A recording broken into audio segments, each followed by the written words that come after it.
তোষামত নয়, ক্ষমতাকে প্রশ্ন করাই গণমাধ্যমের কাজ। শাসক ও শোষক শ্রেণীর জবাবদিহিতা নিশ্চিত করে জনগণের স্বার্থ রক্ষায় কাজ করেন সংবাদকর্মীরা। আমরা প্রশ্ন করতে চাই আপনার হয়ে, জানাতে চাই আপনি যা জানতে চান। শুরু করছি গ্লোবাল টেলিভিশনের নিয়মিত আয়োজন প্রশ্নগুলো সহজ। আমি নাজমুল আশরাফ। এই অনুষ্ঠানে আমরা চলমান নানা ঘটনার তথ্য বক্তব্য তুলে ধরি। অতিথিদের কাছে জানতে চাই সেসব তথ্য বক্তব্যের প্রতিক্রিয়া ও বিশ্লেষণ। আজ মহান স্বাধীনতা ও জাতীয় দিবস। ৭১-এর মুক্তিযুদ্ধে শহীদদের প্রতি শ্রদ্ধা জানিয়ে ৫৪তম স্বাধীনতা দিবস উদযাপন করেছে গোটা জাতি। ২৪-এর গণঅভ্যুত্থানের পর ভিন্ন এক রাজনৈতিক বাস্তবতায় এবারের স্বাধীনতা দিবস উদযাপিত হলো। স্বাধীনতা দিবস উপলক্ষে আমরা কয়েকজন রাজনীতিবিদের বক্তব্য শুনিয়ে তারপরে আমরা আলোচনা যাব। বিএনপি মহাসচিব জনাব মির্জা ফখরুল ইসলাম আলমগীর বলেছেন ৭১-২৪ সমান। এটি মূলত তারাই বলেন যারা ৭১ সালে মুক্তিযুদ্ধ করেনি, উল্টো ৭১-এ হত্যাযজ্ঞে সহযোগিতা করেছিল। বিএনপির স্থায়ী কমিটির সদস্য জনাব মির্জা আব্বাস বলেছেন দ্বিতীয় স্বাধীনতা বলে কিছু নাই। যারা দ্বিতীয় স্বাধীনতার কথা বলে তারা স্বাধীনতার দিবসকে খাটো করে দেখাতে চায়। তাদের মুক্তিযুদ্ধে কোনো ভূমিকা ছিল না। জাতীয় নাগরিক পার্টি এনসিপির আহ্বায়ক জনাব নাহিদ ইসলাম বলেছেন ৭১ আর ২৪ আলাদা কিছু নয়। ২৪-এর গণ অভ্যুত্থানের মাধ্যমে ৭১-এর চেতনা পুনরুজ্জীবিত হয়েছে। অন্তর্বর্তী সরকারের উপদেষ্টা আসিফ মাহমুদ সজীব ভূঁইয়া বলেছেন ৭১-এ অর্জিত স্বাধীনতাকে রক্ষা করেছে ২৪। এবি পার্টি চেয়ারম্যান জনাব মুজিবুর রহমান ভূঁইয়া বলেছেন ৭১-২৪ অবশ্যই এক না। ৭১ একটা প্রেক্ষাপট, সেখানে ছিল স্বাধীনতার সংগ্রাম। আর ২৪ হচ্ছে আমাদের স্বাধীনতার অর্জনকে পুনঃস্থাপন করার সংগ্রাম। আমাদের আজকের আলোচনার বিষয়, এক দেশ কতবার স্বাধীন হয়। এবারের স্বাধীনতা দিবসের তাৎপর্য নিয়ে আলোচনার জন্য আমাদের স্টুডিওতে উপস্থিত আছেন দুজন বীর মুক্তিযোদ্ধা। তারা হলেন মুক্তিযুদ্ধের কমান্ডার এবং বিএনপি চেয়ারপারসনের উপদেষ্টা অ্যাডভোকেট ফজলুর রহমান এবং সাংবাদিক ও মুক্তিযোদ্ধা জনাব MA আজিজ। গ্লোবাল টেলিভিশনের পাশাপাশি এই অনুষ্ঠানটি আপনারা একযোগে দেখতে পাচ্ছেন আমাদের ইউটিউব চ্যানেল এবং ফেসবুক পেজেও। আলোচনা শুরুর আগে আমরা স্বাধীনতা দিবস উদযাপন নিয়ে একটা প্রতিবেদন দেখে নেব।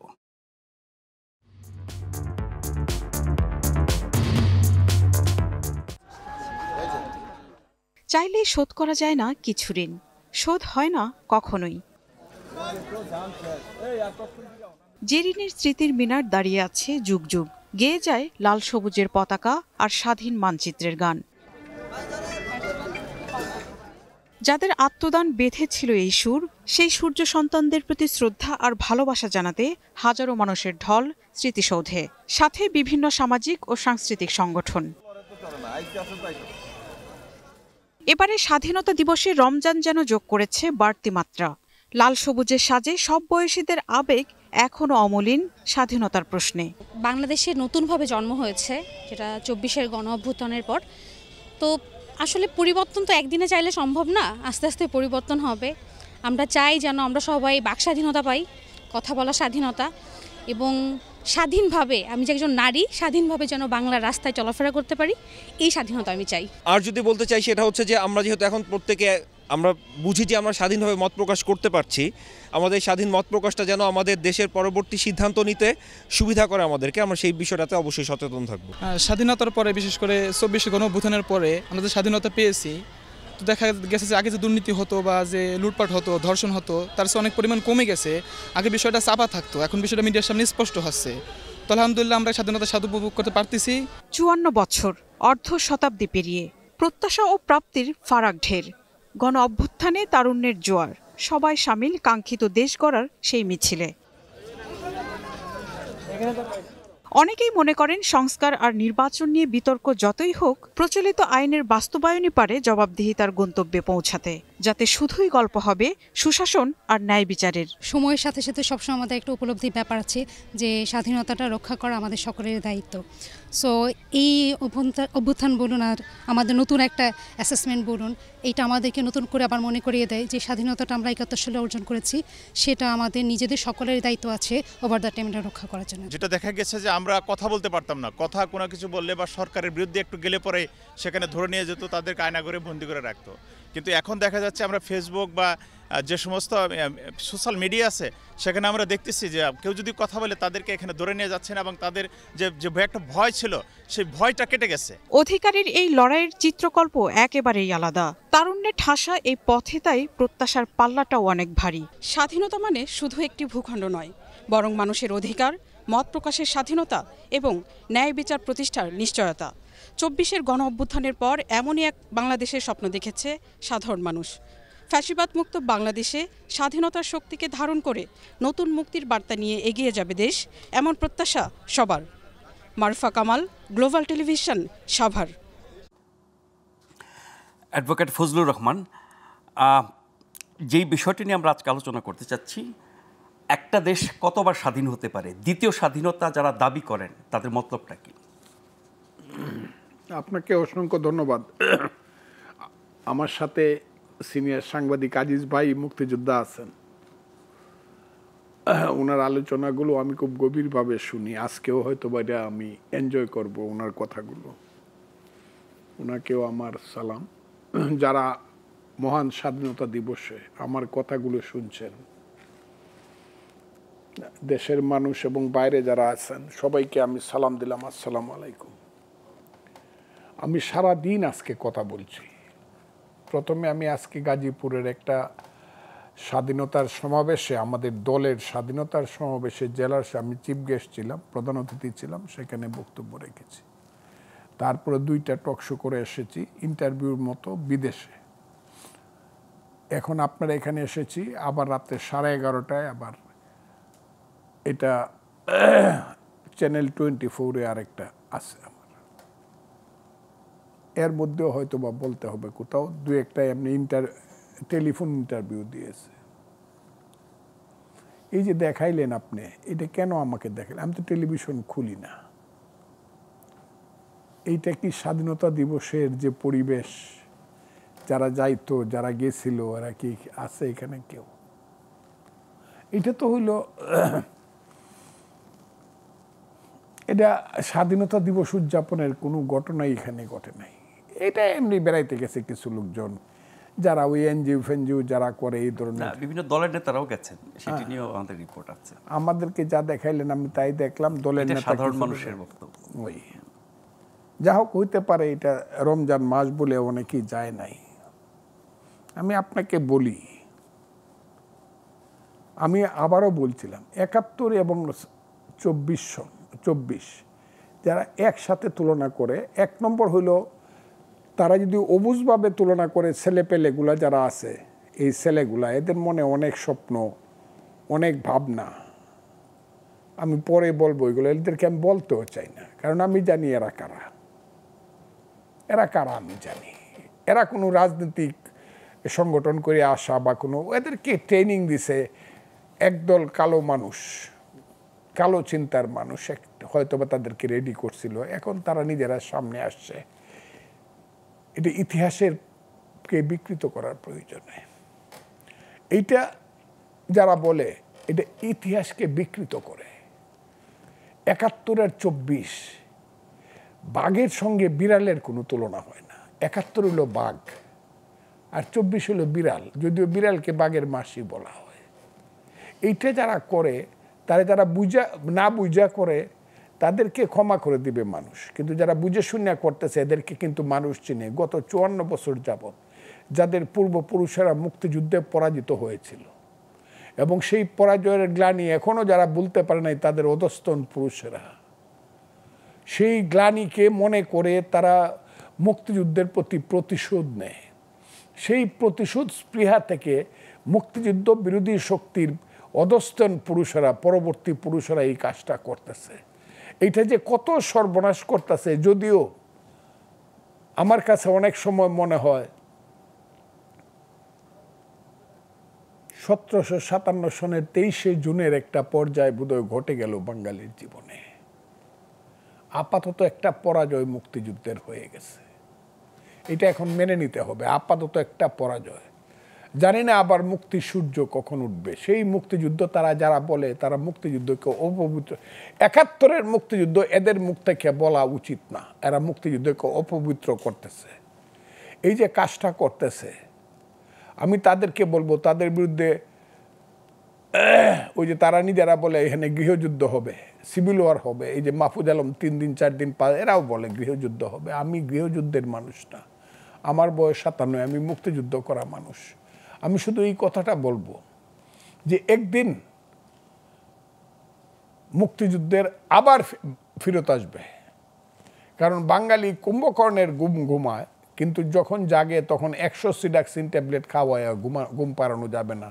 এর প্রতিকার এবং প্রতিশোধ কিন্তু নিবে যারা মুক্তিযুদ্ধকে বিকৃত করতেছে। এখন এটা সবচেয়ে কলঙ্কজনক যে তারা মুক্তিযুদ্ধকে বিকৃত করতেছে, অথচ 5ই আগস্টে কিন্তু আমরা দেখছিলাম তাদের সামনে গান বাজছে, পূর্ব দিগন্তে সূর্য উঠেছে রক্তলাল রক্তলাল, তীর হারাই ঢেউয়ের সাগর পাড়ি দেবরে, পিছনে বঙ্গবন্ধুর ভাষণ, এবারের সংগ্রাম আমাদের মুক্তির সংগ্রাম। এইগুলা করে মানুষকে তারা প্রতারিত করছে, মানুষকে তারা ধোঁকা দিছে। আরবি করে বলে তাদের মুখে ছিল এক, কিন্তু তাদের ভিতরে ছিল আরেক। এদেরকে বলা হয় মুনাফেক। ইতিহাস কিন্তু এটাও বিচার করবে, ফেসিস্ট খারাপ না মুনাফেক খারাপ।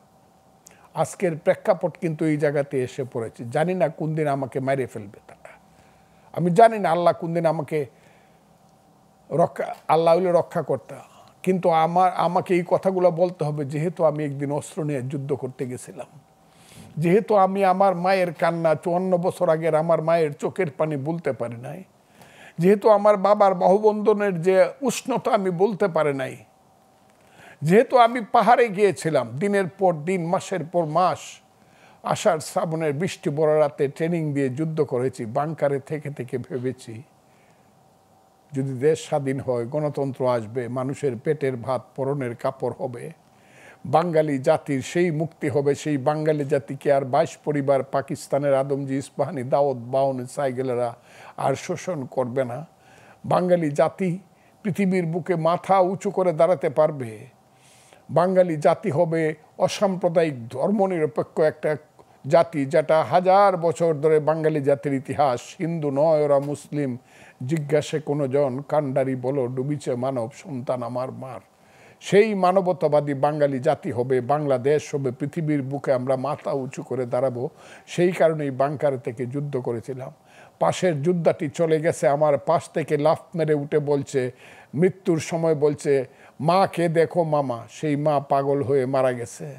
সেই যে মুক্তিযুদ্ধ, 30 লাখ লোকের আত্মার বিনিময়ে, 2 লক্ষ 2.5 লক্ষ লোকের মেয়ের ইজ্জতের বিনিময়ে পিতা হারিয়েছে সন্তান, সন্তান হয়েছে এতিম, মা হারিয়েছে ইজ্জত। এই যে দেশ লাখ লাখ বাড়িঘর পড়ে ছারকার হয়েছে, যে সোনার বাংলা 1000 বছরের আমার শ্রেষ্ঠ অর্জন মুক্তিযুদ্ধ, এইটাকে নিয়ে এখন যখন মিথ্যা কথা বলছে, মিথ্যা কাজ হচ্ছে, ছেলে খেলা হচ্ছে, এবং এইটাকে যখন এখন বিদ্রুপ করা হচ্ছে, তখন অনেক সময় মনে হয় মৃত্যুই বোধহয় ভালো ছিল, মৃত্যুই বোধহয় ভালো ছিল।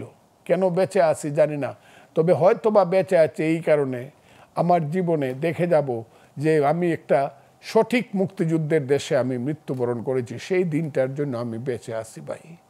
আমি আজকে খুব ক্লিয়ারলি বলি, এই ধরনের একটা দেশ আমি আমার মুক্তিযুদ্ধ, এটা আমার মুক্তিযুদ্ধের দেশ না। এই দেশটা মুক্তিযুদ্ধের, আমার মুক্তিযুদ্ধের স্বপ্নের দেশ না এটা। এই দেশটা আমি চাইও না। এখন এই মুক্তিযুদ্ধকে যারা ছোট করছে, মুক্তিযুদ্ধের ইতিহাস বিকৃতি করার কথা আপনি বলছেন, মুক্তিযুদ্ধকে হেয় করার কথা, এটি কি শুধু তরুণ প্রজন্ম না বুঝে করছে? আর কোনো শক্তি কি এর পেছনে নাই? না, মূল শক্তি হলো কালো শক্তি। সেটা যারা 71 সনে মুক্তিযুদ্ধের বিরোধী শক্তি ছিল, যারা আমার দেশের সমস্ত বুদ্ধিজীবী, আমার দেশের মানুষকে হত্যা করার জন্য যারা পাকিস্তানি হানাদার বাহিনীকে পথ দেখিয়ে নিয়ে গিয়েছিল, যারা আমার মা বোনকে ধর্ষণ করার জন্য আর্মি ক্যাম্পে রাইখে আসতো, এবং সর্বশেষে মুক্তিযুদ্ধের শেষ পর্যায়ে 10ই ডিসেম্বর থেকে 16ই ডিসেম্বর পর্যন্ত যারা আমার দেশকে মস্তিষ্ক শূন্য, বুদ্ধিজীবী শূন্য করার জন্য সমস্ত বুদ্ধিজীবীদেরকে হত্যা করার চেষ্টা করেছিল এবং অধিকাংশকেই মেরে ফেলেছিল, সেই যে শক্তি, সেই কালো শক্তি, সেই দানবীয় শক্তি, সেই নরপশু শক্তিরা তো তাদের কথা, পরাজয়ের কথা, গ্লানি তারা বলতে পারে নাই বলে তারাই গত 54 বছর যাবৎ বিভিন্ন ষড়যন্ত্রের গিরিপথ বেয়ে আজকের পর্যায়ে এসে দাঁড়িয়েছে। আজকে তো স্বীকার আমাকে করতেই হবে, হয়তোবা মুক্তিযুদ্ধ আমি হেরে গেছি, আমি মুক্তিযুদ্ধ হেরে গেছি। ওই কালো শক্তি আজকে এরা যাই বলেন এই যে ছেলেরা এদের জন্ম হইল ওই কালো শক্তির মধ্যে, প্রত্যেকেরই জন্ম ওই কালো শক্তির মধ্যে। যে আঙ্গুল তুললে বলে ক্যান্টনমেন্ট অ্যাটাক করব, এদের সবার শক্তি হইল ওই কালো শক্তি। ওই যে বলে সুন্দর সুন্দর কথা বলে, 60টা গাড়ি দৌড়ায় যায়, ওই যে যারা বলে যে 24 দিয়ে আমরা 71কে সমৃদ্ধ করছি, যে ছেলেরা বলে, এরা সব ওইখান থেকে সৃষ্টি হয়েছে, ওই কালো শক্তি থেকে এদেরকে। ওই যে আমি বলছি বছরের পর বছর এদেরকে ট্রেনিং দেওয়া হয়েছে, রাজনীতির ট্রেনিং না, প্রতিশোধ নেওয়ার ট্রেনিং, মুক্তিযুদ্ধের বিরুদ্ধে প্রতিশোধ নেওয়ার ট্রেনিং এদেরকে দেওয়া হয়েছে। এবং এদের মাধ্যমে এখন কালো শক্তি প্রথম আগায় আসছিল, কিন্তু যখন দেখছে যে আমরা নিজের নামে গেলে পরে বিপদ আছে, কারণ এখনো মুক্তিযোদ্ধা জীবিত, সেই কালো শক্তি তাদের মাধ্যমেই সব কিছু করছে। এখন যারা রাষ্ট্র ক্ষমতায় আছেন, সরকারে আছেন, তাদের ভূমিকা কি এদের মতো না? ইউনূস সাহেবকে আমরা যত বড় মাপের মানুষ ভাবছিলাম, উনি অত বড় মাপের মানুষ বলে মানুষ মনে করে না। আর ইউনূস সাহেবের বয়স 84 বছর, আমারও কিন্তু 77, খুব বেশি বড় না, উনি আমার চেয়ে 7 বছরের বড়। আমি যখন মুক্তিযুদ্ধ করি আমার বয়স 23 বছর ছিল, আর মুক্তিযুদ্ধের সময় উনার বয়স 31 বছর ছিল। কাজে উনি যুদ্ধে যায় নাই, আমি যুদ্ধে গেছি। উনি নোবেল পাইছে, আমিও 10 বছর বাইচে থাকলে আল্লাহ যদি আমার বাঁচায় রাখে, জ্ঞানে গুণে শিক্ষায় দীক্ষায় মানুষের সেবায় যদি আমি নিজেকে উৎসর্গ করতে পারি, অনেক রাজনীতিবিদ নোবেল পাইছে, ইচ্ছা করলে নোবেল কমিটি আমাকেও নোবেলের জন্য মনোনীত করতে পারে, কিন্তু ইউনূস সাহেব কোনোদিন আর মুক্তিযোদ্ধা কমান্ডার হইতে পারবে না। ওই জায়গাতে কিন্তু আমি ওনার চেয়ে অনেক বেশি বড়। আমি মুক্তিযোদ্ধা, ডাইরেক্ট মুক্তিযুদ্ধ করছি। যদিও উনি আজকে যে কথা বলছে, কথাটা মিথ্যা কথা বলবো না, আমি কথাটা অসত্য কথা বলবো, ওনাকে সম্মান করেই বললাম। আমি শুধু বলতে চাই উনি তাদের সাথী, যে কারণে উনি তাদের সাথী। উনি অত বড় মাপের মানুষ না, উনি নিজের কাম সবটাই করে নিছেন। 29 সনের 31শে ডিসেম্বর পর্যন্ত তার সমস্ত ট্যাক্স মৌকুফ করায় নিছেন। উনার সমস্ত অর্থবিত্তের জন্য উনি সব কিছু করছেন, উনার মামলা মুকদ্দমা সব কিছু উইথড্র করে নেয়। কাজেই he has done for himself, তার ক্ষমতা তার জন্যই, এবং সেই ক্ষমতাকে উনি কুক্ষিগত করতে চান কালো শক্তির হাত ধরেই। উনি কিন্তু ইচ্ছা করলে বলতে পারতো যে না, আমি নোবেলিস্ট, আমি দেশে শান্তি প্রতিষ্ঠা করতে চাই, যেহেতু শান্তিতে আমি নোবেল পেয়েছি, আমি নির্বাচন দিয়ে জনগণের প্রতিনিধিদের হাতে আমি দায়িত্ব ছেড়ে দিয়ে আমি চলে যাব, আমি এত ক্ষমতা। আমি একদিন বলতাম ইউনূস সাহেব 10টা প্রধানমন্ত্রীর সমান যোগ্যতা রাখে তৃতীয় বিশ্বে, কিন্তু আজকে আর আমার এই কথা মনে হয় না। কারণ এইটা যদি হইতো, উনি যদি এত মহান হইতো, তাহলে 26শে মার্চের আগেই উনি দেশ ছেড়ে অন্য দেশে যাইতেন না। একটা দিন এদিক সেদিক করলে পৃথিবীতে কিয়ামত হতো না। রাষ্ট্রীয় যেসব আচার আমরা 54 বছর ধরে দেখে আসছি, সেগুলো তো অনেক কাটছাট করা হয়েছে, সংক্ষিপ্ত করা এটা হয়েছে, রাষ্ট্র না, এটা মুক্তিযুদ্ধের রাষ্ট্র না, এটা রাজাকাররা এখন ক্ষমতায়, রাজাকার চিন্তার লোকেরা ক্ষমতায়। খুব ক্লিয়ার কথাটা বললাম, এটা মুক্তিযুদ্ধের রাষ্ট্র না। আমি দেখলাম 3-4 জন, আমি আবারও বলছি 3-4 জন উপদেষ্টা, তারা একসাথে এক কাতারে বলল কি আমরা 24-এর চেতনাকে ধারণ করি। এর মধ্যে একজন রাজাকারের কন্যা আছে এবং মুক্তিযুদ্ধ বিরোধী একজন রাজাকারের কন্যা আছে, যার মাধ্যমে ইউনূস সাহেব আগে অনেকগুলো কথা বলা। ইউনূস সাহেব যখন বললেন ডিসেম্বরে ইলেকশন হবে, ও আবার দেখলাম মুস্কি হাসি দিয়ে ফুলপরির মতো বলল যে না, ইলেকশনটা ডিসেম্বর থেকে জুনের মধ্যে হবে। কালকে আবার দেখলাম ইউনূস সাহেব একই কথা বলল। আরও 2-3 জন আছে যারা 8 সনের ইলেকশনে 300 ভোট পাইছিল, বিশ্ববিখ্যাত নেতা, অনলি 300 ভোট পার্লামেন্ট ইলেকশনে। সেই ধরনের নেতারাও এখানে এখন আমরা একটু আজিজ ভাইয়ের কাছে শুনবো। মুক্তিযুদ্ধ করেছেন জীবন বাজি রেখে, অস্ত্র হাতে দেশ স্বাধীন করেছেন। সেই দেশটি 54 বছর পরে এসে এখন যেখানে দাঁড়িয়েছে, 54 বছরের অভিজ্ঞতা বা 54 বছর ধরে মুক্তিযোদ্ধা হিসেবে আপনাদের স্বপ্ন পূরণ কতখানি হয়েছে বা হয় নাই সেটি তো আছেই, কিন্তু পরিবর্তিত পরিস্থিতিতে এখন এবারের স্বাধীনতা দিবস উদযাপন এবং যে বাস্তবতা, যে রাজনীতি এবং 71-24 নিয়ে যে বিতর্ক দেখছেন, একজন মুক্তিযোদ্ধা হিসেবে আপনার প্রতিক্রিয়া জানতে চাই। ধন্যবাদ আপনাকে। ফজলু ভাই আমার নেতা ছিলেন, এখনও নেতা আছেন, আমি তাকে লাল সালাম জানাই বীর মুক্তিযোদ্ধা হিসেবে। আপনার আজকের আলোচনার বিষয় রেখেছেন একটা দেশ কতবার স্বাধীন হয়। একটা দেশ একবারই স্বাধীন হয়, 2 বার হয় না। যে 2 বার, সে রাজাকার, সে দেশের স্বাধীনতায় বিশ্বাস করে না, সে এদেশের নাগরিক থাকার কথা না। একটি দেশ 2 বার কি করে স্বাধীনতা হয়? আমার দেশ স্বাধীন হয়েছে, দেশে একটা ভৌগোলিক সীমারেখা তৈরি হয়েছে এবং একটা দেশের নাম হয়েছে এবং মানুষ স্বাধীনভাবে কতটুকু, যেমন ইংরেজিতে বলে man is a rational animal, এই বিবেক চর্চা কতটুকু করতে পারছে, কতটুকু ঘাটতি আছে, সেটার ব্যাপারে আমরা কথা বলতে পারি। দেশ দ্বিতীয়বার স্বাধীন হয় এই প্রশ্ন কখনো উত্থাপিত হতে পারে না। স্বাধীনতার তো একটা সংজ্ঞা আছে। স্বাধীনতার সংজ্ঞা তো আছেই। তো এই জন্যে আমি বলছি যে ধরেন তখন মুক্তিযুদ্ধের সময় আমার চাইতে ফজলু ভাই তো অনেক অগ্রজ শব্দ দিকেই, উনি তো ছাত্রলীগেরও প্রেসিডেন্ট ছিলেন। তো দেখেন মুক্তিযুদ্ধে তখন কিন্তু এটা আসলে জনযুদ্ধ ছিল। আপনি যদি বলেন যে তখন ছাত্ররা সেই 52 সাল থেকে প্রত্যেকটা আন্দোলনের কিন্তু অগ্রভাগে ছিল। ছাত্ররা পতাকা তুলেছে, ছাত্ররা ইস্তেহার পাঠ করেছে, ছাত্ররা মুক্তিযুদ্ধে জীবন দিয়েছে, ছাত্ররা সবচেয়ে বেশি, সাধারণ জনগণের সন্তানরা বেশি।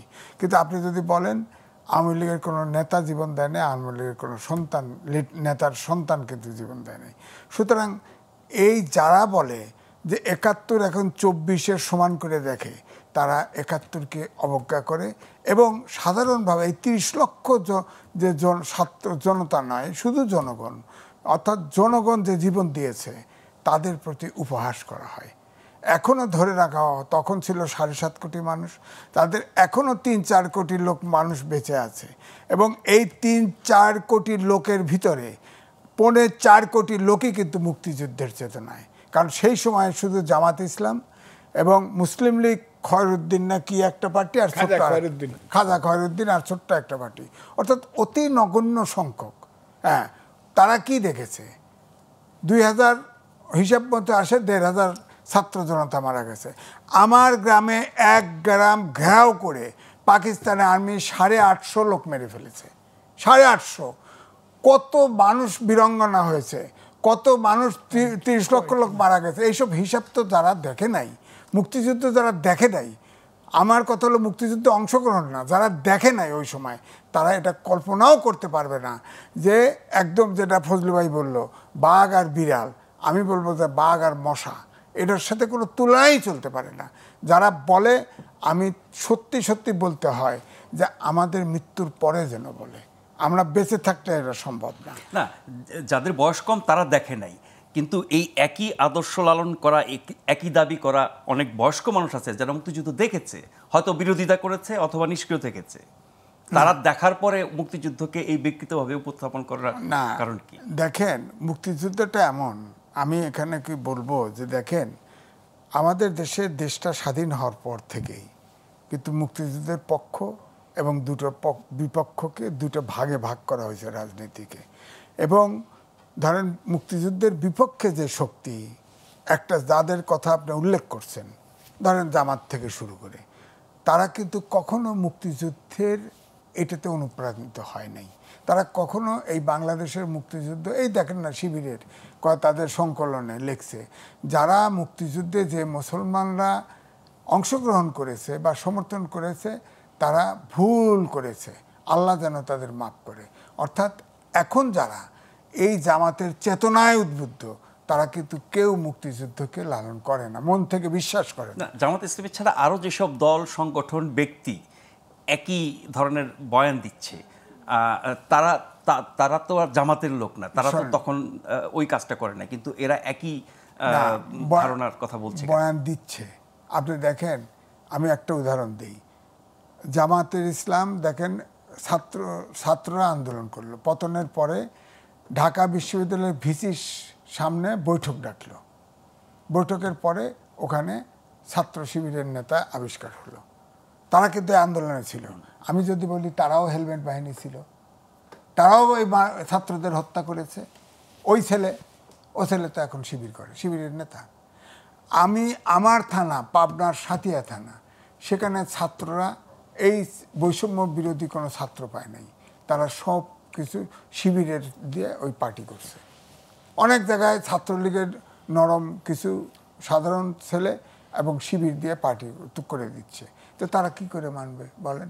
এবং এই বৈষম্য বিরোধী এখন তো জাতীয় নাগরিক পার্টি, এটার বেশিরভাগ হচ্ছে সাবেক ছাত্র শিবিরের নেতারা, সাবেক অনেক বাম সংগঠন কিছু থেকে বাম হচ্ছে। আছে, কিছু বাম আছে সামনে কয়েকজন, এই যে যেমন পার্টির প্রধান তিনি তো ছাত্র শক্তি করতেন, এরকম আছে।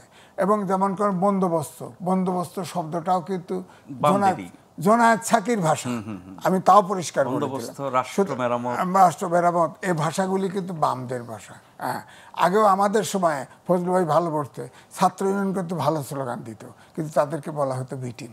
হ্যাঁ, কারণ তারা মেইন স্ট্রিম থাকতে পারে নাই, সবসময় সমর্থক গোষ্ঠী হিসেবে থাকছে। তো এই জন্য আমি বলছি যে দেখেন, দেশ স্বাধীন হয়েছে, আমাদের কিন্তু আমরা দেশটা সঠিকভাবে আমাদের যে আকাঙ্ক্ষা, ধরেন এই যে ছাত্ররা যে আন্দোলন করেছে তাদের যে মোটামুটি আকাঙ্ক্ষা ছিল, মুক্তিযুদ্ধের আকাঙ্ক্ষা কিন্তু ভাষার তারতম্য আছে, কিন্তু একই ধরনের। ধরেন এখন বলছে ফ্যাসিস্ট বিলোপ চাই, ফ্যাসিজম বিলোপ চাই, আমরা গণতন্ত্র চাইছি। আগে মৌলিক গণতন্ত্র ছিল, আমরা গণতন্ত্রের জন্য আমরা আন্দোলন করেছি, সেখানে এক ব্যক্তি এক ভোট দিয়েছে, 18 বছরের বয়স দিয়েছে। এখন প্রশ্ন হচ্ছে যে অনেক বিতর্ক মুক্তিযুদ্ধের পক্ষের নামধারী অনেকে তৈরি করেছে। যেমন ধরেন এই গত আওয়ামী লীগ সরকারের সময় এই জামুকাত থেকে মুক্তিযুদ্ধের সঠিক ইতিহাস লেখার জন্য 2 ব্যক্তিকে দায়িত্ব দিয়েছিল, যেমন মুনতাসির মামুন এবং সৈয়দ কি নাম মেজবা কামাল। তারা 12.5 কোটি টাকা তাদের নিজের কয়েকটা বই জমা দিয়ে চলে গেছে। সঠিক মুক্তিযুদ্ধের ইতিহাস নিয়ে যে অপচর্চা হয়েছে তারই কি একটা কুফল এখন ভোগ করছি? কুফল আমরা ভোগ করছি, কারণ মুক্তিযুদ্ধের যে চেতনাটা, এটা কিন্তু মুক্তিযুদ্ধের সঠিক ইতিহাসটা কিন্তু এখন পর্যন্ত আমরা, যেমন আমি ফজলু ভাইয়ের কথা থেকেই বললাম 30 লাখ। আমি যদি প্রশ্ন করি কোন ভিত্তিতে, কোন জরিপে, কোন ভিত্তিতে 30 লাখ লোক শহীদ হলো, আমি যদি প্রশ্ন করি ফজলু ভাই উত্তর দিতে পারবেন? বলবে যে ওটা মানে স্বীকৃত বিষয়। সেটি নিয়ে বিতর্ক আছে। আমরা একটা ছোট্ট বিরতি নিয়ে ফিরে আসছি, আশা করছি ফিরে এসে আপনাদেরকে সাথে পাবো।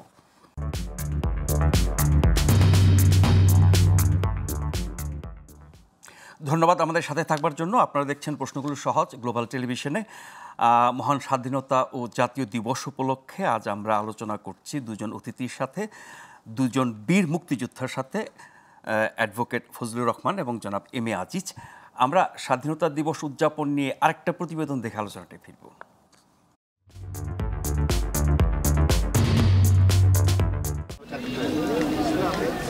৫৫তম স্বাধীনতা দিবস এমন এক সময় উদযাপিত হচ্ছে যখন গণঅভ্যুত্থানের মুখে দেশ ছেড়ে পালিয়েছে স্বাধীনতা সংগ্রামের নেতৃত্ব দেওয়ার দাবি করা দল আওয়ামী লীগ।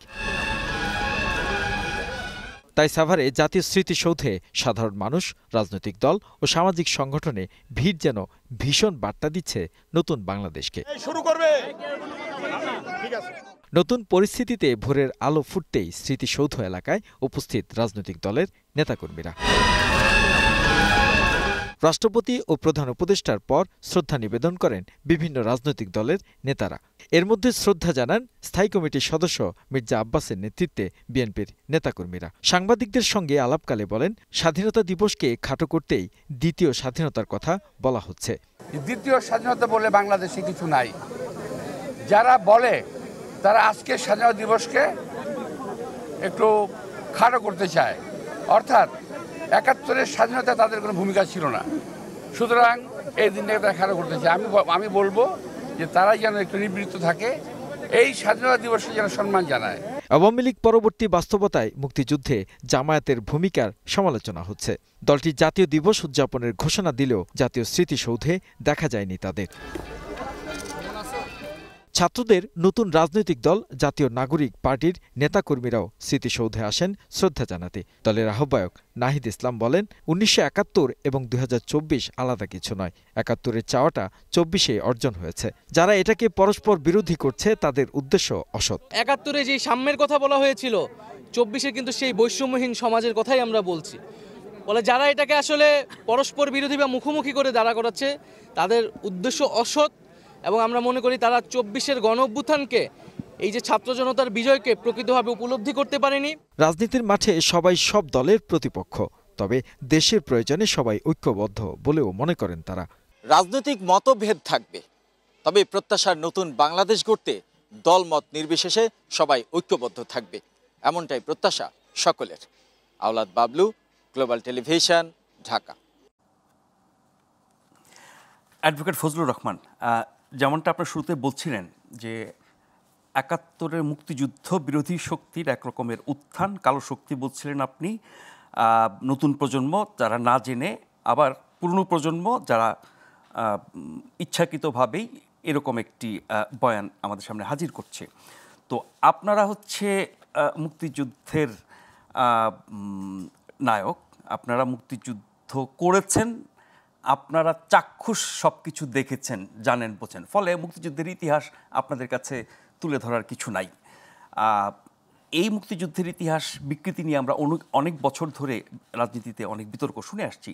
এখন যদি বিপরীত শক্তির উত্থান বলি, তাহলে মুক্তিযুদ্ধের পক্ষের শক্তি দাবিদার আওয়ামী লীগ 16 বছর কী রাজনীতি করেছে সেটা আমরা দেখেছি। তাহলে এর বিপরীত শক্তির কি কোনো তৎপরতা, কোনো অবস্থান, কোনো রকমের প্রতিবাদের জায়গা আমরা দেখছি, নাকি তারা এখন ডরে ভয়ে চুপ আছে? আমি আপনাকে একটা কথা বলবো, আপনার প্রশ্নটা খুব জটিল এবং কঠিন। আওয়ামী লীগ কি করবে, আওয়ামী লীগের কি হবে সেই উত্তর দেওয়ার না, আমি সেটা বলছি না, আমি বলছি যে তারা বিতর্কিত করেছে। আওয়ামী লীগ রিয়েলি আজকের মুক্তিযুদ্ধের এই অবস্থার জন্য আওয়ামী লীগ 1 নম্বর দায়ী। শেখ হাসিনা সরকার গত 15 বছরে তাদের কর্মকাণ্ড, 14 সন, 18 সন, 24 সনের নির্বাচন, মানুষকে গণতন্ত্র থেকে সাংঘাতিকভাবে বঞ্চিত করা, গণতান্ত্রিক অধিকার থেকে অর্থনৈতিক অধিকারে লুটপাট করে একটা দেশকে ভাগারে পরিণত করা। আর আপনি মুক্তিযোদ্ধা কাদেরকে বলছেন? আওয়ামী লীগের 50 জনের মন্ত্রিসভায় তো মুক্তিযোদ্ধা আমি বলছিলাম 3.5 জন মুক্তিযোদ্ধা আছে, এর বেশি নাই তো, 3.5 জন। এদের নেতা ছিল সালমান রহমান, ফজলুর রহমানের বাবা, ল্যাংড়া ফজলুর রহমানের বাবা। সালমান রহমানরা মুক্তিযুদ্ধের কঠিন বিরোধী মানুষ। ওই যে কর্নেল ফারুক খানরা ছিল নেতা, অনেক আছে। আমি সবাই আজকে আর এরা এখন বিপদে আছে, এদের নাম বললে এদেরকে আমি আর করতে চাই না। শেখ হাসিনা তো মুক্তিযুদ্ধ দেখে নাই, মুক্তিযুদ্ধের নামটাকে ব্যবহার করছে, ব্যবহার করে সমস্ত বাজে কাজগুলো করছে। কাজে মানুষের মনে ধারণা হয়েছে বাজে কাজ আর মুক্তিযুদ্ধ ইজ ইকুয়াল টু সমান সমান। কিন্তু শেখ হাসিনা তো মুক্তিযুদ্ধ নয়। শেখ হাসিনার পতন তো মুক্তিযুদ্ধের পতন নয়, মুক্তিযুদ্ধ তো ভিন্ন জিনিস। এমনকি শেখ হাসিনার বঙ্গবন্ধু শেখ মুজিবুর রহমান তো এক না। গত 15 বছর কি বঙ্গবন্ধু শেখ মুজিবুর রহমান জীবিত ছিলেন? উনি কি এই শেখ হাসিনার কর্মের হিসাব দিবেন? দিতে হবে তাকে, তাহলে তো অনন্তকাল এইভাবে চলতে থাকবে। বঙ্গবন্ধু শেখ মুজিবুর রহমান তো 15ই আগস্টের তার হিসাব দিয়ে চলে গেছে। এরপরের যত ঘটনা, এটি তো আওয়ামী লীগ, শেখ হাসিনার নেতৃত্ব বা যারা আওয়ামী লীগ করে তাদের ব্যাপার। তাহলে বঙ্গবন্ধুর উপরে যাদের আক্রোশ, এরা কারা? এরা জানে শেখ মুজিবুর রহমানের জন্য এদের পূর্বপুরুষরা গাছের ডালে, বট গাছের ডালে বাঁধে এদেরকে কুত্তার মতো পিটায় হত্যা করা হয়েছে। যারা এইসব করছিল ওইগুলো চিন্তা করতে পারে। আমি মুক্তিযুদ্ধ, আমি দায়িত্ব নিয়ে কথা বলছি।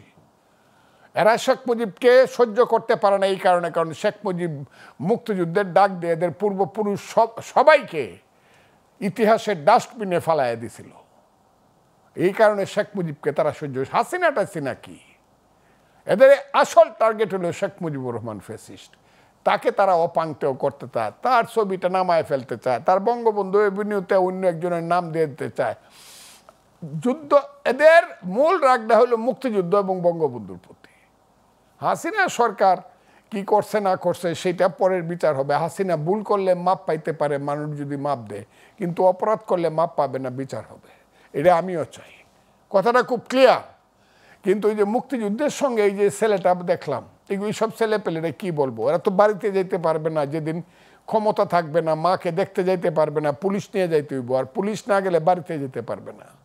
এবং এখন ইলেকশন করলে, পুলিশের পাহারায় ইলেকশন করলেও আগামী 6 মাসের মধ্যে যদি ডিসেম্বরে ইলেকশন হয়, এদের কারো জামানত বাঁচবে না, আমি বলে দিলাম।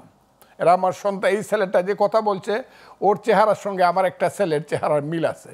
ওই যে মায়ের খাইছে যে মাসুদ ছেলেটা, ও একদিন আমার সাথে টকশো করছিল, কোনো বেয়াদবি করে নাই, মনে হইলো বুদ্ধিদীপ্ত ছেলে, কিন্তু মায়ের খাইছে, এখানে ফুলে উঠছে, আমার খুব কষ্ট লাগছে। আমি চাই না আমাদের কোনো সন্তান মায়ের খাও, কেন তো প্রত্যেক দিন মায়ের খায়, কেউ বরিশালে গিয়া খায়, কেউ গিয়া কুমিল্লায় খায়, কেউ গিয়া ওতে খায়, নোয়াখালীতে খায়। এরা তো হইলো সেই গুন্ডা পান্ডা সন্ত্রাসীদের মতো। ঢাকা শহরে অনেক সন্ত্রাসী আছিল, আমি ছাত্রলীগের প্রেসিডেন্ট সেক্রেটারি আছিলাম, এরা আমার কাছ থেকে অনেক দূরে থাকতো। আমি এদেরকে এদের 500 সন্ত্রাসীর চেয়ে একজনের নাম বললে এরা দৌড়ায় বাড়ি চলে যাইব, এইরকম সন্ত্রাসী ঢাকা শহরে ছিল, যারা ছাত্র রাজনীতিও করছে, এমপি টেমপিও হয়েছে। আমি আপনাকে বলি, এইটা তো একটা এক ধরনের নিশ্চিন্তভাবে আমি বলতে পারি একটা জঙ্গিবাদী গ্রুপ এই দেশে সৃষ্টি হয়েছে, যাদের চেতনার স্তরে আল কায়দা, তালেবান, যাদের চেতনা হিজবুত তাহরির, যাদের চেতনার স্তরে সিরিয়া, ইরাক, আফগানিস্তান। আমরা তো সেই দেশ হব না, আমরা তো মুক্তিযুদ্ধের দেশ, আমরা গণতন্ত্র চাই, আমরা মানুষের পেটের ভাত পরনে, আমরা ধর্মনিরপেক্ষ অসাম্প্রদায়িক রাষ্ট্র চাই, আমরা মানবতাবাদী একটা রাষ্ট্র চাই, আমরা বাঙালি জাতি। ওই যে এখন যখন আমরা রোজা রাখি তখনই মুসলমান, কিন্তু ভোরবেলা সেহরি খাইলেই বাঙালি, ইফতার করলেই বাঙালি, কারণ বাচ্চারা সেহরি খাওয়া হয় না, আফগানিস্তানের লোকজন ভাত খায় না,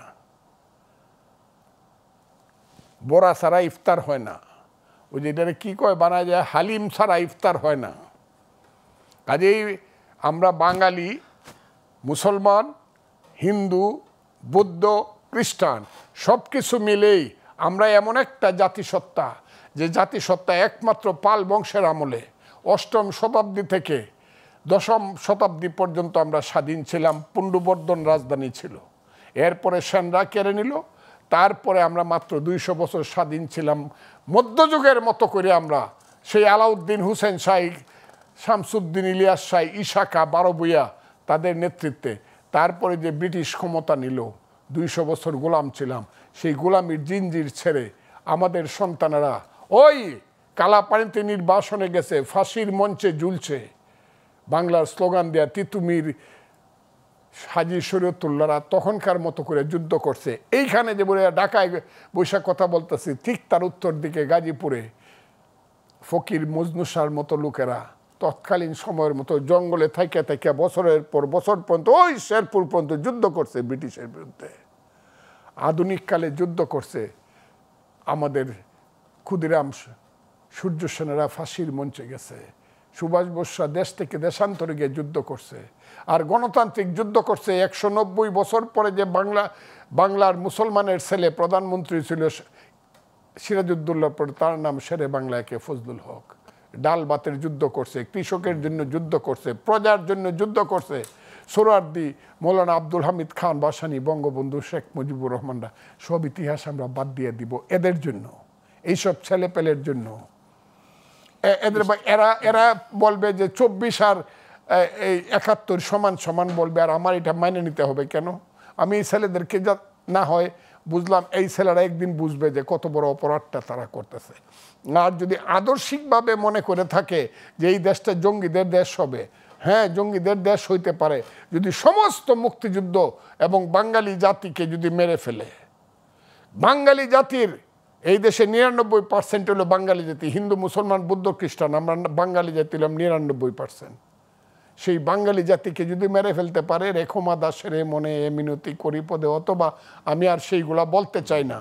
বাঙালি জাতি যতদিন থাকবে ততদিন বাংলাদেশ স্বাধীনতার সংগ্রাম হতে থাকবে, কেউ এর থেকে বিচ্ছিন্ন করতে পারবে না, আমি তাই মনে করি। জি আজিজ ভাই, এখন যে শক্তির উত্থানের নিয়ে আমরা আলোচনা করছি, তার যে বিপরীত শক্তি মুক্তিযুদ্ধের পক্ষের শক্তি, যদিও এই কথাটা বলে বলে এটার 12টা বাজে, আমি একটা কথা আমাকে বলতে দেন। জি প্লিজ।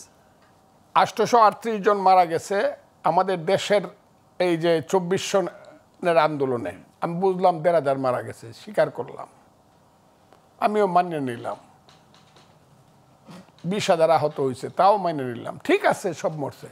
একটা যুদ্ধে 8ই ডিসেম্বর যশোর দখল হওয়ার পরে পাকিস্তান বাহিনী যখন খুলনার দিকে চলে গেল, স্টিমারে চলে যাবে পাকিস্তান, সেই সময় যে একটা দিনে যুদ্ধ হইয়া 15,000 লোক মারা গেছে। একদিন, একটা দিন, 8ই ডিসেম্বর 1971 সন। কিসের সঙ্গে কিসের তুলনা? জি না, সেটি ছিল সশস্ত্র যুদ্ধ, কামান, বন্দুক, বিমান। এটা কি 9 মাসের যুদ্ধ? এটা তো একটা আন্দোলন। এই আন্দোলনে একদিকে গুলি হয়েছে, একতরফা গুলি। অবশ্য তারা যদি স্বীকার করে যে না 2 তরফা গুলি হয়েছে, তারা যদি স্বীকার করে তাহলে যুদ্ধ কিছু করছে তারা, সেটা তারা স্বীকার করুক যে তারা। একটা সম্পর্কে প্রশ্ন আছে যেগুলোর উত্তর নাই আর কি।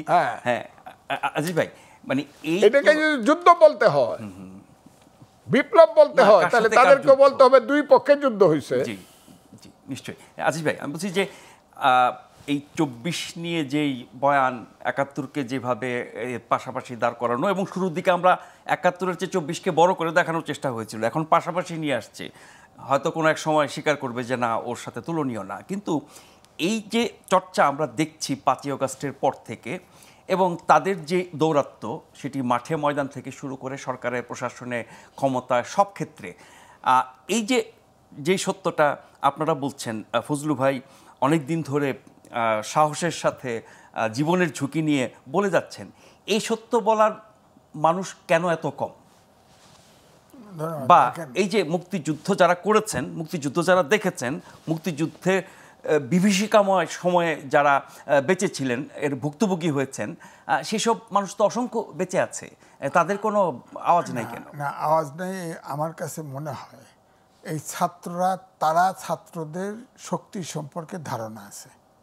ফজলু ভাই হয়তো অকপটে বলে যাচ্ছেন, অনেকেই মনে করছে এটা কয়েকদিন কথা বলার পরে নিঃশেষ হয়ে যাবে না। আমি নির্বাচনের সময় 3টা কিংস পার্টি হয়েছিল না, বড় বড় নেতা দিয়ে, এবং 300 ঘুরে ফিরে 300 আসনেই সিট কিন্তু নমিনেশন দিয়েছিল, একটিরও জামানত থাকে নাই। এই ছেলেরা দেখেন 52 সাল থেকে এই 24 পর্যন্ত সব আন্দোলনের ছাত্র অগ্রভাগে ছিল। কোনো ছাত্র কিন্তু সরকারের অংশগ্রহণ করে নাই। 2, কোনো ছাত্র নেতা বিতর্কিত হয় নাই। এই যে ফজলু ভাই ছাত্রলীগের প্রেসিডেন্ট ছিল, নাই কোনো নেতা বিতর্কিত। এখন দেখেন এই কয়েকদিন আগে সার্জিস, মঙ্গার দেশের লোক, হাতে 100 গাড়ি নিয়ে প্লেনে গেছে, 100 গাড়ি নিয়ে সে ওই তার শহরে ঢুকছে। তার দলেরই যারা প্রশ্ন তুলছে, সে বলছে যে তার পরিবারের সামর্থ্য আছে। পরিবার, সে নিজে বলছে যে আমার দাদার যে সম্পদ, এটা আমার পক্ষে সম্ভব।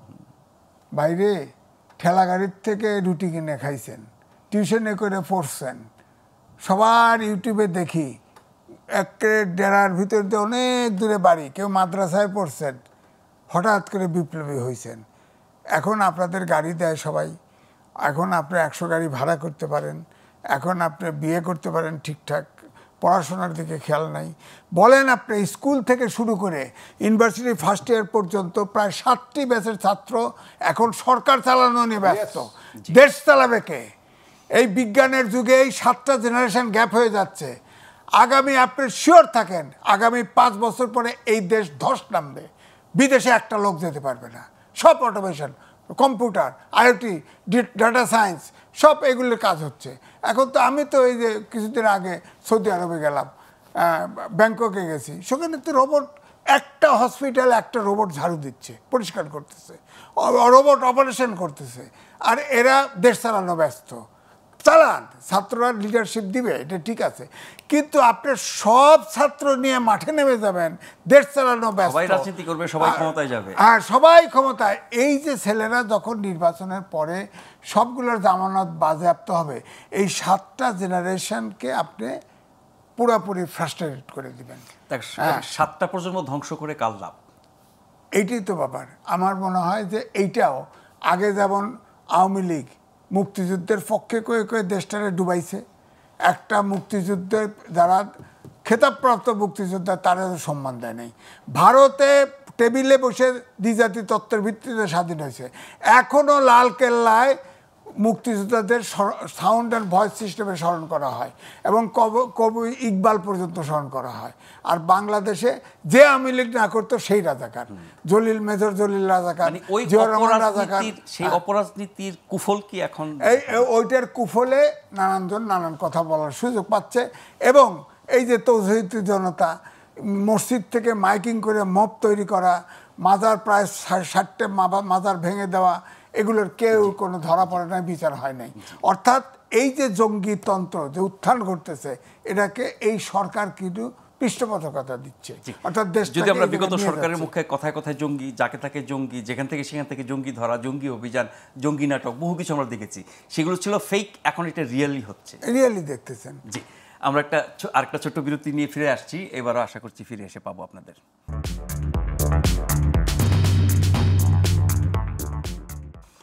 ধন্যবাদ সাথে থাকবার জন্য। আপনারা দেখছেন প্রশ্নগুলো সহজ গ্লোবাল টেলিভিশনে। আজ আমরা মহান স্বাধীনতা ও জাতীয় দিবস উপলক্ষে দুজন বীর মুক্তিযোদ্ধার সাথে আলোচনা করছি, অ্যাডভোকেট ফজলুর রহমান এবং জনাব এম এ আজিজ। আমরা শেষ পর্যায়ে চলে এসেছি। মুক্তিযোদ্ধারা সর্বকালের সর্বশ্রেষ্ঠ সন্তান, একথা আমরা গর্বের সাথে বলি। এত বছরে সেই শ্রেষ্ঠত্বের মর্যাদা আপনারা কতটুকু পেয়েছেন বা পরিবর্তিত পরিস্থিতিতে এখন কতটা পাচ্ছেন, অ্যাডভোকেট ফজলুর রহমান? আমি মুক্তিযোদ্ধার সম্মান পেতে চাই না এটা বলি না, সেই সম্মানটা আমি কোনো কারণেই আমি কোনো কাইন্ডস অ্যান্ড গুডসের মাধ্যমে চাই না। আমি চাচ্ছিলাম একটা রাষ্ট্র ব্যবস্থা।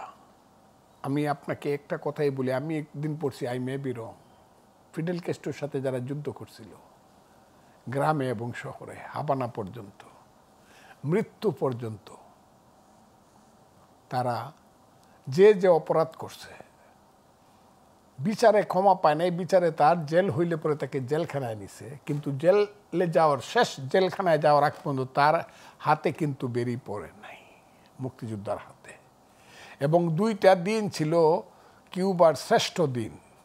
59 সনে যেদিন বিপ্লবের নেতৃত্বে একদম আসলো, এটা একটা দিন। আরেকটা হলো হিস্ট্রি উইল অ্যাবজর্ব মি। এই 2টা দিন পালন করত। এই 2টা দিন মুক্তিযোদ্ধারা ফিডেল ক্যাস্ট্রোকে ঘেরাও করে গিয়া তাদের অবস্থানে হাজারে হাজারে বৈশা যে যেভাবে পারছে আনন্দ করছে, তাকে সম্মানটা মৃত্যু পর্যন্ত সেই সম্মানটা দিচ্ছে। আমার আজিজ ভাই ভারতের ব্যাপারটা বলল, দেখেন ভারতে কিন্তু যুদ্ধ হয় না ওইভাবে, কিন্তু ভারতে যারা স্বাধীনতা সংগ্রামী ছিল মৃত্যু পর্যন্ত, আপনি কল্পনা করতে পারবেন না তাদের ইজ্জত কি। মনে করেন একজন আন্দামান দ্বীপপুঞ্জে ছিল, যাবজ্জীবন কারাদণ্ড কাটছে, তার মৃত্যু পর্যন্ত তার এবং তার পরিবারের ইজ্জত চিন্তা করতে পারবেন না। আমি এই ইজ্জতটা চাই না, কিন্তু আমার বয়সও কিন্তু 77 হয়েছে, যে কোনো সময় আমি চলে যেতে পারি। আমার 80% মুক্তিযোদ্ধা যারা ছিল আমার সব চলে গেছে। ওই মরার পরে একটু সেলিউট, এটা কোনো সম্মান না। মুক্তিযোদ্ধার কোনো সম্মান এই দেশে ছিল না। আমি আমার অর্জন দিয়ে আমি মুক্তিযোদ্ধার সম্মানটা নিছি, ছিল। কিন্তু এখন 5ই আগস্টের পরে মনে হইলে মুক্তিযুদ্ধ না গেলেই হয়তো বা ভালো হইতো। আমার নিজেকে খুব অপরাধী মনে হয় ভাই, খুব অপরাধী মনে হয়। এরা মুক্তিযোদ্ধাদের প্রতি যে অসম্মান করতেছে, এটা ঠিক না। আপনি জানেন এই সরকার মুক্তিযোদ্ধার সংজ্ঞা পাল্টেছে, এবং যারা অস্ত্র হাতে যুদ্ধ করেছে শুধু তাদের মুক্তিযোদ্ধা বলা হচ্ছে। যারা সংগঠক, যারা নেতৃত্ব দিয়েছেন, যে রাজনৈতিক নেতৃত্বে ছিলেন, তাদেরকে সহযোগী বলা হচ্ছে। এটা কতটা যৌক্তিক? দেখেন এই সরকারে কোনো মুক্তিযোদ্ধা নাই, শুধু একজন আছে, উনি আমার খুব কাছের বিষয়ক, মুক্তিযুদ্ধ বিষয়ক যে মন্ত্রী, উনি বীর প্রতীক, ওনার সঙ্গে আমার সাংঘাতিক সম্পর্ক আছে। আমি ওনার হাত দিয়ে এইসব অপকর্ম হোক, এটা আমার কাছে খারাপ লাগে। আমি ওনাকে বলবো, এবং যে জামুকা এটা করতেছে তার সবগুলো 10টা লোকই আমার বন্ধুস্থানীয়। আমি প্রত্যেককে বলবো, আর কিছু করেন না করেন, ক্ষমতার অন্ধ মদে মোহে অন্ধ হইয়া বাজে কাজ করেন না। ভালো কাজ নাই বা করলেন, বাজে কাজটা করেন না। বাপের নাম নাই, বাপ হইল আমার সহযোগী, আর আমি হইলাম নেতা। কে বলছে? আমার এলাকাতে একজন নেতা হয়েছিল মুক্তিযুদ্ধে, মুক্তিযুদ্ধের পরে তার সম্বর্ধনা দেওয়া হবে। সব মুক্তিযোদ্ধারা এবং পাবলিক দিল তাকে সম্বর্ধনা এক মাঠে। আমি নামটা বলবো না, সে মারা গেছে, আল্লাহ তারা বেহেশত নসিব করুক। কিন্তু তার কন্ডিশন ছিল একটা চেয়ার থাকবে, আর কেউ চেয়ারে বসবে না, আমি একা চেয়ারে বসবো। একটা স্টেজ করলো, মুক্তিযোদ্ধারা রাজি হয়ে একটা চেয়ার রাখলো। কিন্তু তার দুর্ভাগ্য হইলো তার বাপ গিয়া দেখতে গেছে, কারণ তার বয়স তখন 23 বছর 24 বছর, তার বাপের বয়স অথবা 50-52 বছর, যে তার ছেলে কত বড় নেতা হয়েছে মুক্তিযোদ্ধা। তখন মুক্তিযোদ্ধারা সবাই তাকে ধরে নিয়ে বলছে, চাচা আপনি চেয়ারে বসেন। ওই স্টেজে নিয়ে চেয়ারে বসায় দিছে। তখন মুক্তিযোদ্ধা কমান্ড সাহেব গেছেন, উনি কে আমার চেয়ারে বসে আছে? বলে চাচা আপনার বাবা বসে আছে। সে স্টেজে গিয়ে বলতেছে, আপনি আমার পিতা হতে পারেন, কিন্তু আমার সামনে আপনি চেয়ারে বসতে পারেন না। এই যে কমান্ডারগিরি করাটা, এটা বেশি দিন থাকে না। কিন্তু আপনাকে খুব ক্লিয়ারলি বলি, এইসব ভালো না। আমি বলবো যারা জামুকাতে আছেন তারা এই কামটা করেন না, যেটা কলঙ্ক হবে। এগুলো কলঙ্ক হইতেছে, এইসব নাম বদলানি টাম বদলা এইসবের সঙ্গে যুক্ত হয়েন না আপনারা। মানে বঙ্গবন্ধুর নাম সরাইয়া রাজাকারের নাম দেওয়া হচ্ছে বিভিন্ন হলে, বিভিন্ন বিশ্ববিদ্যালয়ে। আমি এই কথাটা উত্তর আগে দিয়ে দিছি। আমি একটা রাজনৈতিক দল করি। আমি কিন্তু যখন বঙ্গবন্ধুর কথাটা বলি, আমি সব সময় বলি, আমি মুক্তিযুদ্ধের কথা বললে যদি আমার পিছনে বঙ্গবন্ধু, শেখ মুজিবুর রহমান, জিয়াউর রহমান, মৌলানা ভাসানীর ছবি দেখা যায়, সিরাজুল আলম খানের ছবি দেখা যায়, আমি কি করতে পারি? এটা আমার কি অপরাধ? না, জাতির উদ্দেশ্যে আমি মুক্তিযোদ্ধা হিসাবে কথাটা বলি। জি, আমি বলছিলাম যে যারা বঙ্গবন্ধুকে নিয়ে বলতেছো তাকে আমরা অপাংতেও কি আমরা করে ফেলবো এই দেশে, হ্যাঁ, অপ্রাসঙ্গিক করে ফেলবো। আমি বলছিলাম এই যে আঙ্গুলটা, শেখ মুজিবের এই আঙ্গুলটা তোরা রাজাকারের বাচ্চারা সারা জীবন টাইম না তোরা বাঁকা করতে পারবে না। ইতিহাস কিন্তু শেখ মুজিবকে শেখ মুজিব হিসাবেই তার জায়গায় রাখবে। আজিজ ভাই, একদম শেষ পর্যায়ে চলে এসেছি যে 5ই আগস্টের গণঅভ্যুত্থানের পরে সারা দেশে মুক্তিযুদ্ধের বিভিন্ন স্মারক ভেঙে ফেলা হয়েছে, সোহরাওয়ার্দী উদ্যান থেকে শুরু করে বহু জায়গায়। এগুলো মেরামত করা হচ্ছে না এবং সরকার বলছে যে এগুলো হচ্ছে অভ্যুত্থানের স্পিরিটের বিরুদ্ধে যাবে এগুলো মেরামত করলে বা এগুলো নতুন করে তৈরি করলে। তার মানে সরকারিভাবে এই স্মারকগুলো ধ্বংস হয়ে যাক, না থাকুক, সেটাই তারা চাচ্ছেন না। দেখেন, উত্তর কোরিয়া সেটাও কিন্তু যুদ্ধ করে স্বাধীন হয়েছে। সে দেশেও আমি গেছি। সে দেশে তো এক ব্যক্তি, সে উকিল নাই, কোর্ট নাই, বিচার অপরাধ বিচার সাথে সাথে শেষ। সেখানেও কিন্তু যেখানে যাতে মুক্তিযুদ্ধের যেখানে যেখানে স্মরণীয় জায়গা সেখানেই স্মারক আছে এবং সেটা রক্ষিত আছে। সুতরাং মুক্তিযুদ্ধ দেশকে যদি বিশ্বাস করেন, দেশের স্বাধীনতা যদি বিশ্বাস করেন, তাহলে মুক্তিযুদ্ধের স্মারক রক্ষা করতে হবে। যেগুলো ভেঙে ফেলা হয়েছে, স্মারক যেগুলো ভেঙে ফেলা হয়েছে, সেগুলো অবশ্যই কোনো না কোনো সময় এটা বিনির্মাণ হবে এবং আমি সেটা অবশ্যই প্রত্যাশা করি। দেশের স্মারক মুক্তিযুদ্ধের যেখানে যেখানে মুক্তিযুদ্ধ হয়েছে সেখানে সেখানে প্রতীক হিসেবে থাকতে হবে স্মারক। আমি এটা স্মারক ভাঙা এই জন্যেই কিন্তু মৌলবাদে দেখেন না, ওই তৌহিদি জনতার আবির্ভাব ঘটছে, মসজিদ থেকে আজান দিয়ে। আবার দেখেন বায়তুল মোকাররম, সব সময় আপনি দেখবেন এই বায়তুল মোকাররম থেকে ইসলামপন্থীরা মিছিল বার করে নামাজের আসে, একসাথে বেরোয়। কেন? এটা মিছিলের জায়গা হবে কেন? মিছিলের জায়গা আলাদা জায়গা থাকবে। সব সময় আপনি লক্ষ্য করেন, সব উত্তর গেটে নামাজ পড়ে আসে ওখানে মিছিল শুরু করে দিবে। এটা কেমন? আপনি দেখেন ওই যে একটা জঙ্গি মিছিল বার এলো, আগের দিন পোস্টার লাগাইছে, কত কিছু করছে, আধা ঘন্টা ধরে মিছিল করছে, সেই তারপরে কয়েকজন অ্যারেস্ট করে শেষ। এটা কি সরকার কি করে বলেন? জঙ্গি তো সরকারি জঙ্গিবাদকে পৃষ্ঠপোষকতা দিচ্ছে, এগুলোতে প্রমাণ করে। আপনি দেখেন না, এখন আপনি যেটা বললেন ডক্টর মোহাম্মদ ইউনূস, আমি এটাকে পৃথিবীর বিখ্যাত লোক মনে করতাম। যখন তাকে 6 তলা হাঁটে নামায়, তখন তার পক্ষে 3টা লেখা লিখেছি আমি বলেছি ডক্টর মোহাম্মদ ইউনূস জাতীয় সম্পদ।